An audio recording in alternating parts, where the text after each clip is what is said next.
Hey folks, welcome back to the channel. We are going to do 5 more real PMP exam questions and give you the logic behind the correct answer and the logic as to why the other answers aren't so much. So hopefully you've already liked and subscribed and have access to the other PMP prep videos that we have out there. Just as a reminder, the PMP exam isn't hard. They're going to try to mess you up with some of the questions, putting in maybe a bit too much verbosity or too many words to confuse you, etc. Or they might have a bunch of answers that are all in their own right correct, but of the options presented, there's one that is more correct than the others. Being able to deduce which one is the most correct out of all the options you've got is how most folks pass the PMP exam within time, and is also failure to do so is also why folks fail that PMP exam to begin with. So grab yourself a pen and paper, make some notes as we go along here. I'll flip up the PMP exam questions and option answers on the screen. I'd encourage you to pause and read through independently so that I don't spoil the correct answer for you and you get an option to test yourself and see how you did. So without further ado, let's get started. An Agile team member has an extremely varied skill set and performs their work well on projects. The project team member has been allocated to many different roles during their work history at the company. For this reason, the team member states, "I feel like I am put on projects randomly. I am not getting anywhere and the company does not value my work. What should the team lead do?" Okay, so first off, we know that this is an Agile-based question, so that kind of helps us a little bit in what methodologies will be applied here. Let's go through our options. A, coach the team member and help them find a suitable mentor for career development. Reassure the team member about their values as a T-shaped team member. Encourage the team member to become more emotionally intelligent, and urge the team member to get as many certifications as possible. Okay, so you have a bunch of options there. There are some obvious throwaways. Let's try to find the most obvious throwaway first. Most obvious one, hopefully you've got it, is D, urge the team member to get as many certifications as possible. This doesn't help that individual in how they feel in the workplace. The person or individual is viewing themselves or is struggling with understanding their own professional value. Getting certificates is obviously valuable, in progressing someone's career, but it's not going to give you that sense of value or that sense of worth.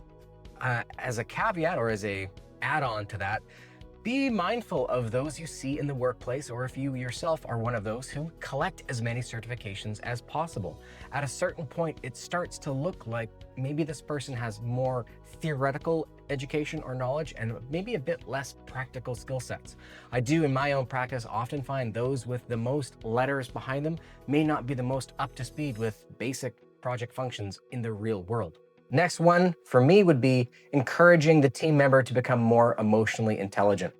Again, it's valuable for someone to understand their own value in the workplace by applying emotional intelligence and kind of seeing how they fit. But emotional intelligence in this situation isn't kind of the root problem. This person is struggling with where they're needing to go with their career. It's not really clear that they lack emotional intelligence. Now, for those who maybe don't remember or are actively studying, emotional intelligence is basically your ability to navigate social situations, to understand how emotions influence you and how emotions influence others. So we're not really seeing a whole lot of how emotions influence you here. The emotion we're seeing is more or less their own value or feeling like, they're confused as to why they get put on projects randomly. Not a lot of evidence to support an emotional intelligence-based problem here. Also, if a team lead was encouraging someone to become more emotionally intelligent, that might be a very difficult conversation and one that would require a whole lot of emotional intelligence on the team lead's half as well. So this one would not be correct. Reassuring the team member about their value as a T-shaped member. Okay, so a T-shaped team member in the Agile space, this is somebody that has a wide breadth of understanding in many different areas and one particular area of focus or one particular area of expertise. And what that looks like in practice is kind of a T, where they have breadth at the top and then one area of focus that is effectively their comfort zone where they are an expert. In project management, these folks are super valuable. They're people who can communicate between departments and understand a lot and can speak the language, but they're not necessarily an expert in all domains. There's one area of expertise that they most shine in. Now, this person here has varied skill sets that performs their work well on projects, but we are not seeing anything here that indicates that they are an expert in one particular domain, which could mean this is either a T-shaped person or a generalizing specialist, which is equally valuable on agile teams where they have competencies and proficiencies and expertise in a whole bunch of varying components of projects, project management, or delivery. T-shaped people only have one area of deep expertise. Generalizing specialists have multiple areas of deep expertise. So we're not really clear in this question if we're talking about a T-shaped or a generalizing specialist. So this one, by logic, is out. That leaves us with A, coach the team member to help them find a suitable mentor for career development. Now, again, this person is saying that they feel like they're not going anywhere and the company does not value my work. So if I'm an effective team lead who myself has good amounts of emotional intelligence, I'd be able to identify that this person needs to maybe see the bigger picture, see where they fit inside of the organization. Now, if I can't coach or mentor that person directly with my skill sets, I might want to find someone that's more aligned to their career path that can help them out in that domain. So out of all of the options, A is the most correct. Hopefully you got this one correct. Next one. A virtual team will travel to a work site and work as a co-located team, or working together, for 6 weeks in Q3 or Q3 of next year to transition their project to the customer. One team member whose role is critical to the transition is getting married during Q3 and has not told anyone until now. This team member requested 3 weeks of holiday right before the planned team travel. So what should the project manager do, or what should they do first? Ask another team member to job shadow this team member as a contingency, reject the request outright because the team member's role is critical, plan for the risk of a delayed transition because of the team member's absence, replace the team member now to avoid disruption next year. So take a minute and try to work your way backwards to find the most incorrect option first and use your logic to find the correct answer. Hopefully, you've taken a sec to do so and have found the most incorrect option first, and that is going to be B. Reject the request because the team member's role is critical. Emotional intelligence is central to being an effective project manager. Even though the person's role is critical, if you were to deny that request, you would effectively tell that person, work is more important than your personal or your home life. That sends a really bad message to the individual, and it would send a ripple message to everyone else on the team that you as a leader don't value work-life balance, or you as a leader don't value who we are outside of the workplace. Just because somebody's important on the project doesn't mean that they can't have a life outside of work. Yes, it would have been nice if they gave you more notice, but this is the real world. Sometimes it doesn't work out like that. And at the end of the day, work is work and home life is home life, and we need to keep those reasonably separate.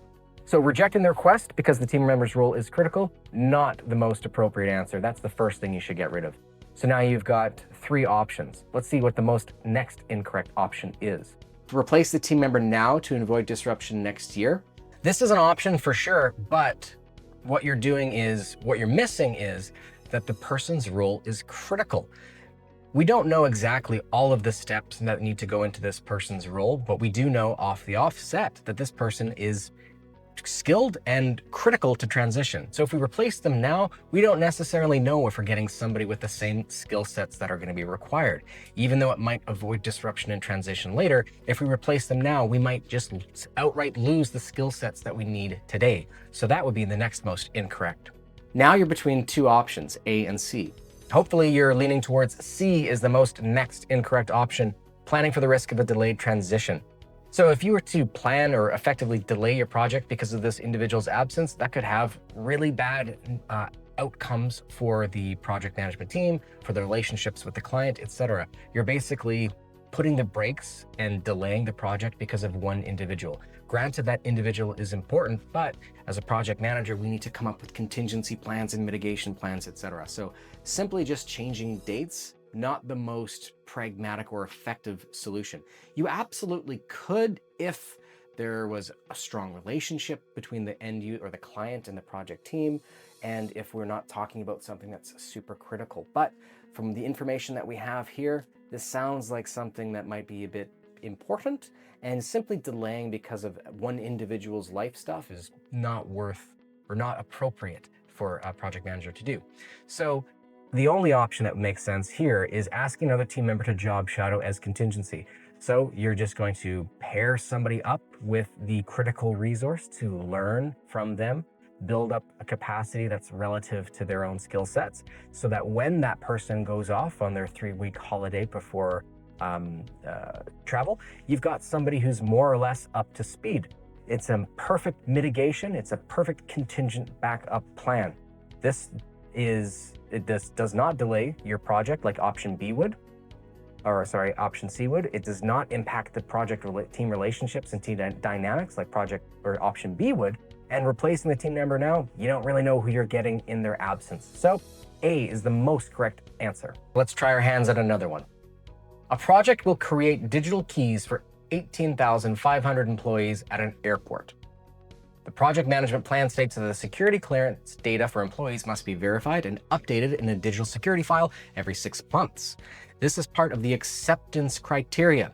So acceptance criteria is the criteria that's established between a project team or a project and the end users. What defines good enough, what defines done, what defines the criteria by which we say you've completed the project.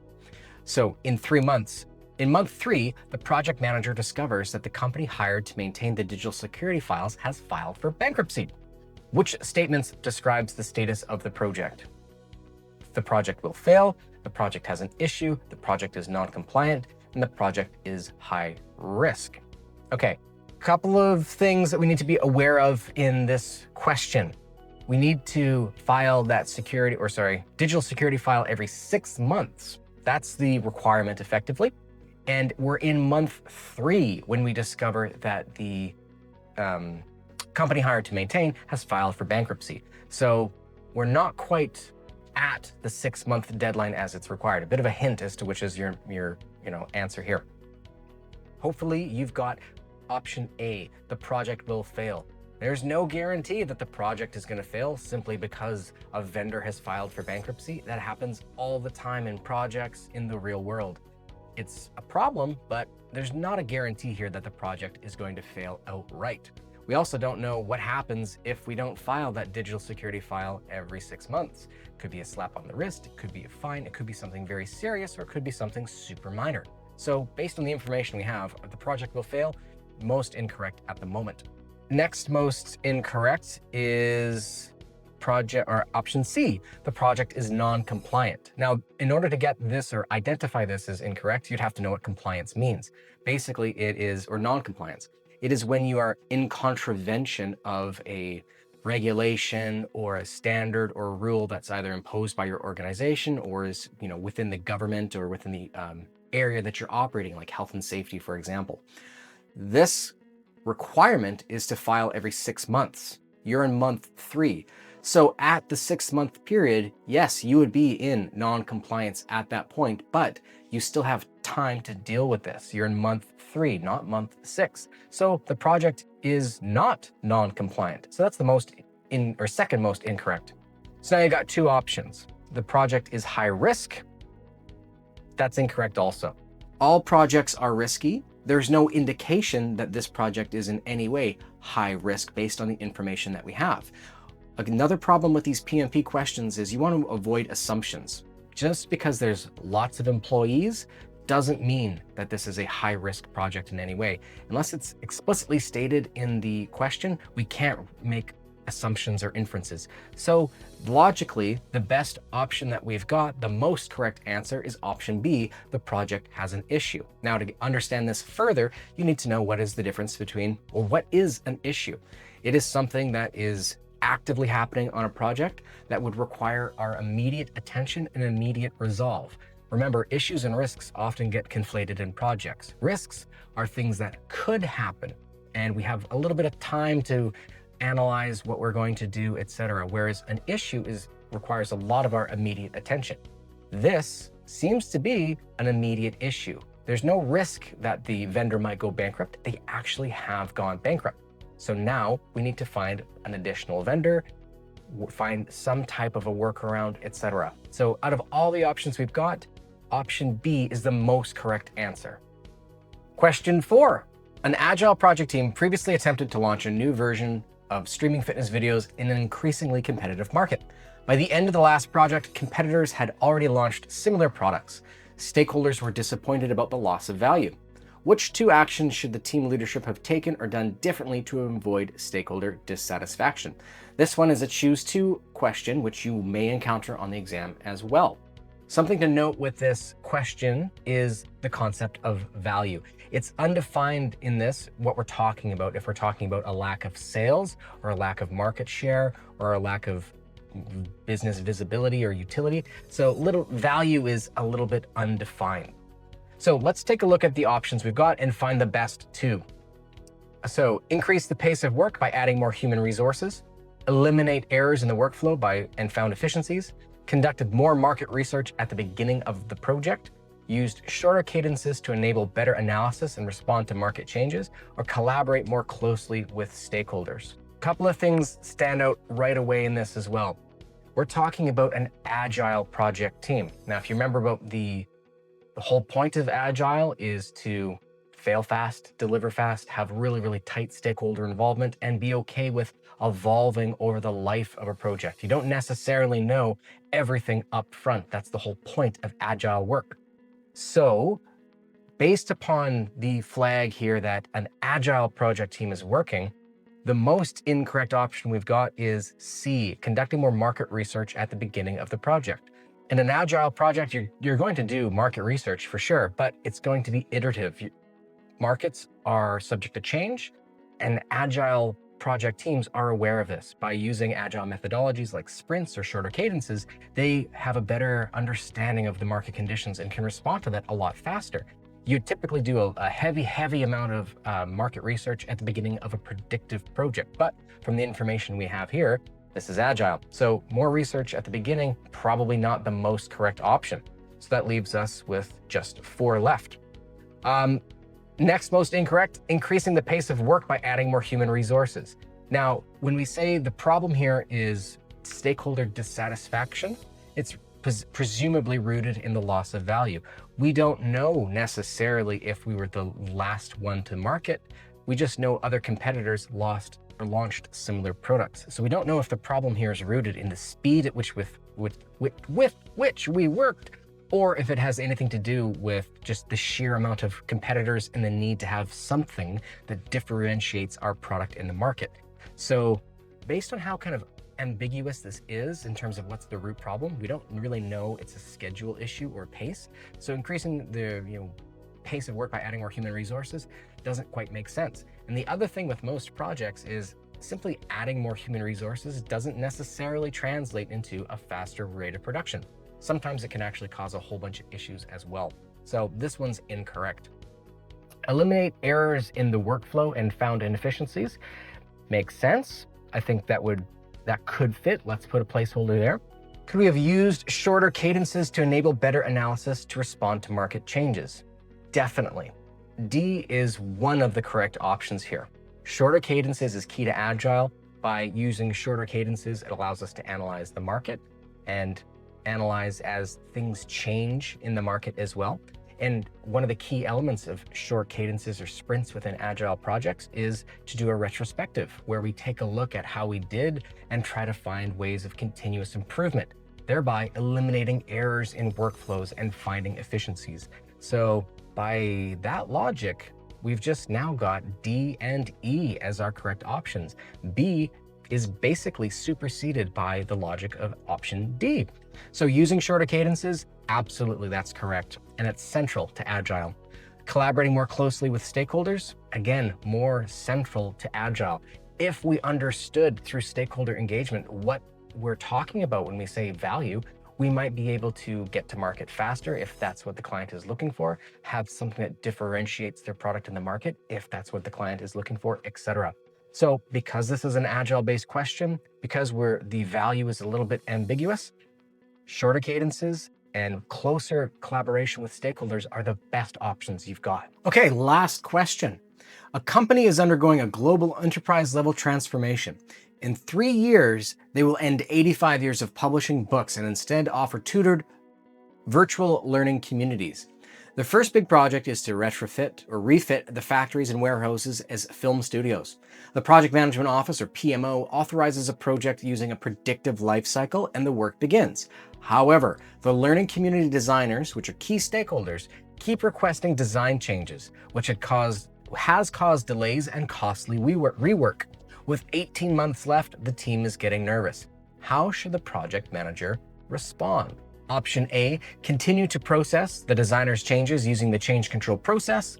Suspend the project until designers finalize their decisions to restart work.